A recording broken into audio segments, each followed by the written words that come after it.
Jay, of course, always putting that talent out there per usual. I want to look at some of the recruits. You guys have already mentioned a few in few of these games. Steve, starting with you, Billy Bowman, the #3 athlete in the country in the 2021 class. Yeah, and he plays for Denton Ryan, another Texas school getting rolling this week. And when you think of an athlete, just a pure athlete, Billy Bowman is a guy you got to think of. He plays three sports, and he's very talented in all three sports: track, basketball, and football. His college potential, they say he can. The 24/7 guys say he could play slot receiver in college, running back. He could play defensive back in college. So he's an athlete when you kind of just look at him and say he could play anywhere on any side of the field. And even special teams, he's no joke there either, for sure.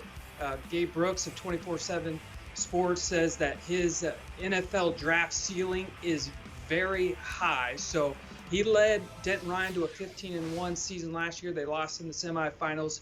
Look for them to be back there again. And it all starts with Billy Bowman. This kid is a pure athlete. Yeah, Steve. I mean, Texas Longhorns got a big-time dude coming with him and Jatavion Sanders, his teammate at Denton Ryan. LSU's also got a big-time dude coming, and that's, my guy, 4-star wide receiver, JoJo Earle from Alito High School. As I say, man, he's the sauciest dude in the country. Tape does not lie. He reminds me a ton of the Kansas City Chiefs' Tyreek Hill, because when you get this dude in open space, he's usually going to make the defender look pretty bad, and he's going to turn on the Jets and take it to the house. Last year, he found the end zone 11 times rushing, and he also had 16 receiving touchdowns. He led the Alito Bearcats to their 9th state title, the most ever in Texas high school football history when talking about 11-man.